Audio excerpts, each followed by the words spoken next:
Well, let me start with telling you something about my early life. Okay. My parents, who were Mr. Hyman and Minna Ziff, came from Lithuania. It has to have been somewhere 1902, something like that. And they came with 2 children. One was 3 and the other one was about 1.5. And came with my mother's father. When they got to Castle Garden, which is the forerunner to Ellis Island, they were asked, where do you want to go? And they didn't know one place from another. They had only one address, and that address was where my mother's brother came previously with his family, and that was to Hurley, Wisconsin.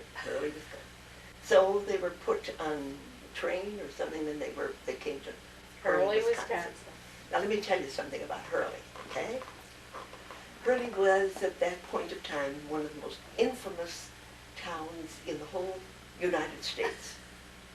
By infamous, I mean that during Prohibition, on 5 blocks, which constituted the main street, there were 52 open saloons. It was world famous because it was the most noted prostitution rings emanated from Hurley. Expired and inspired in Hurley. It was mostly Catholic Italian community. My father had a little store that was hemmed in. It was a little dry goods store. On one side of him was a saloon, and above the saloon was a whorehouse. And on the right-hand side was the funeral parlor, and in back was the city jail. Gives you some idea. Boy. All right. But when we first came, we landed in the suburb of Chicago, of Hurley. Hurley had a population of about 1,000, and on weekends, when the lumberjacks came in to be entertained, there were 500 more, or something like that. Okay. But Cary then had a population of about 20 or 25. This is the suburb. The suburb. Yeah. Cary. Including what subsequently became 7 members in the Ziff family. It's really the story of immigration, because it is. How did they land in this little Hurley, and they didn't know that place from any other because somebody preceded them, and somebody preceded that brother. And what was it like to be Jewish in Hurley, to grow up in Hurley? That's a different story. I think there were 3 Jewish families that came just as we did. My parents were very pious. There's anti-Semitism, full of Catholics. I don't think these children who gave us a rough time because we were Jewish, that they were bad people. I mean, they were honest, and there was an integrity about them that they had been taught by their parents. But they really believed from their teaching that the Jews killed Christ. So everything followed. We were Christ killers. And they used to follow my father and say things like, "Sheeny, sheeny, shine my shoe, I'll give you a penny for all you do." My parents, in order that we should remain Jewish, Yiddishkeit was so important to them. For sukkahs, for example, we always had a sukkah. It came the first night of sukkahs, and the children all around came, and they would throw stones and destroy it. And every night, the first night of Sukkot, your father knew it was gonna be. We expected it, and all my parents would say, "Kinderlach, es ist schwer zu sein a Yid."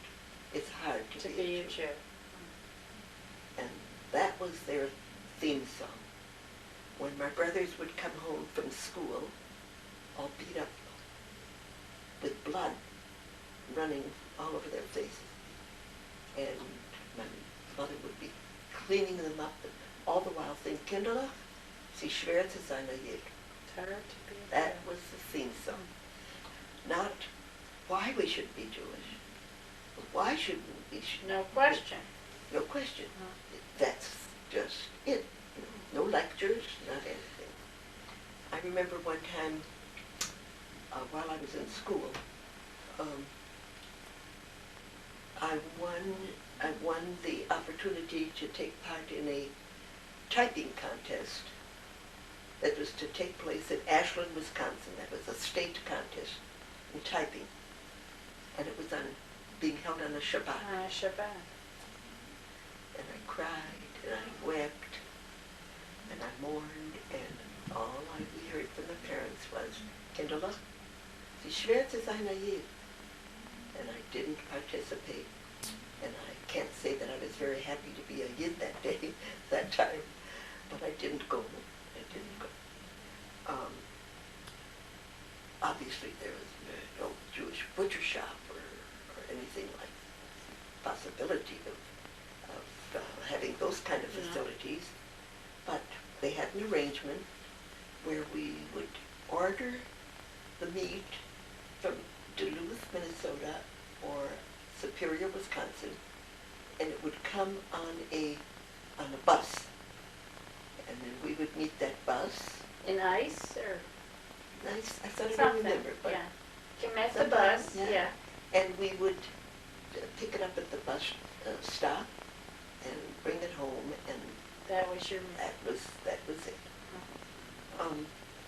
In this little suburb, Cary, before we moved to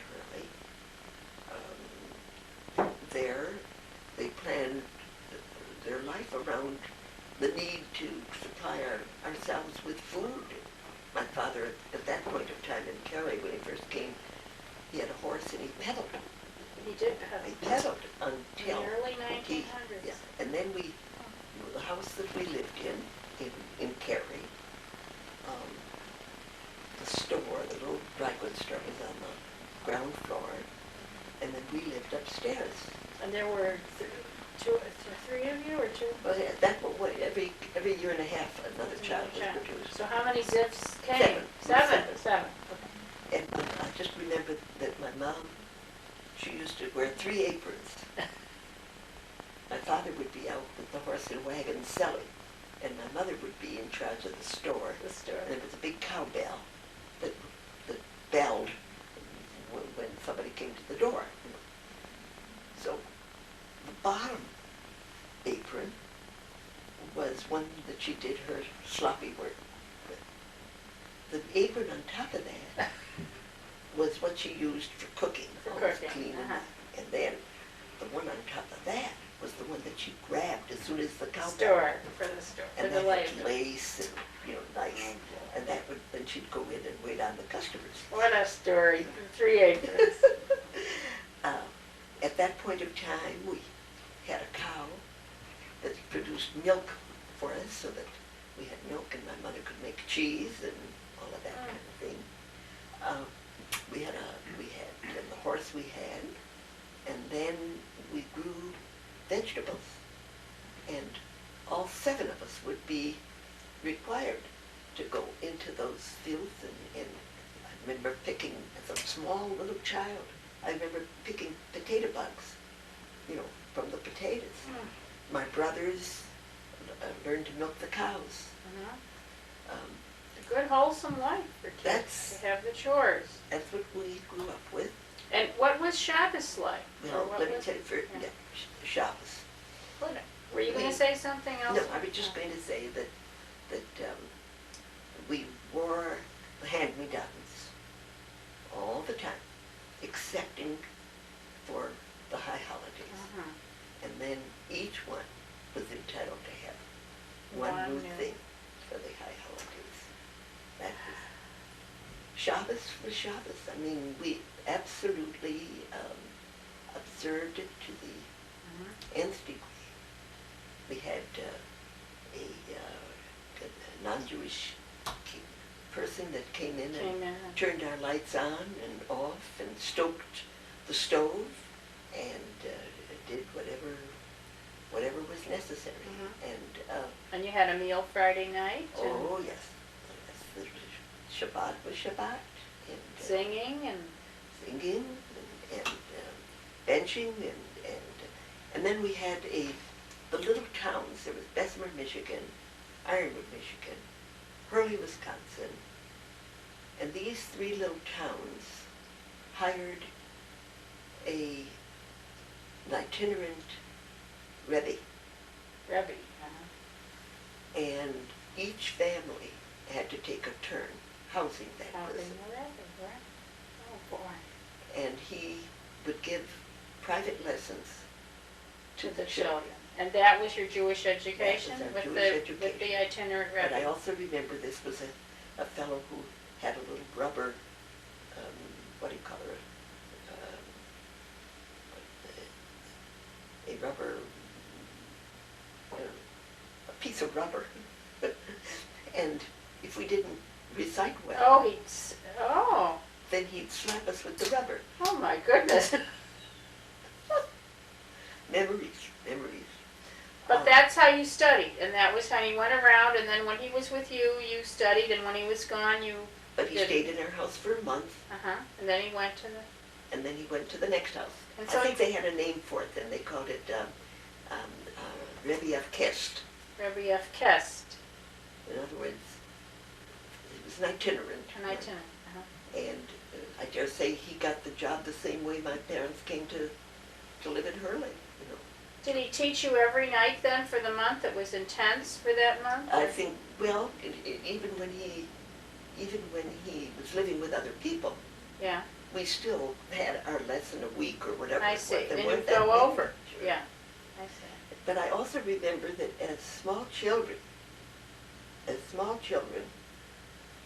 we organized ourselves. And I don't know how we came to call ourselves Young Judea, but we did at the age of 9, 10, 11. The few children that were around, we formed ourselves into a Young Judea group. My goodness. And Hurley in the early 1900s. The meeting was either in Ironwood. Ironwood was the bigger town. And all of the parents, there were about 12 or 15 parents in Ironwood, and families. And they'd all come together at a hall that they'd rent somewhere. And the children would put on a program. The Young Judeans would put on a program. And I think we were required to bring our pushkis, the J&F boxes. Oh, boy. And it wasn't necessarily a Jewish program, but somebody would play the fiddle and somebody would play the piano, and I think I did elocution. I'll bet you did elocution. And that was once a month. Once a month. I don't think we affiliated, I don't know who learned about Young Judea, but in that little verrückte little town.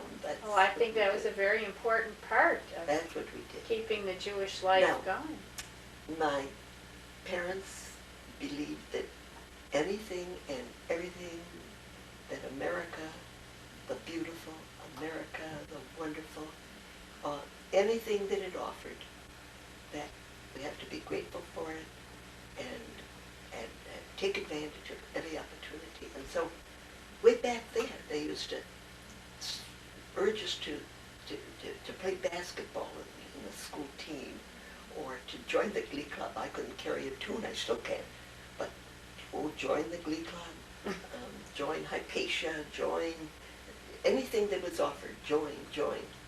And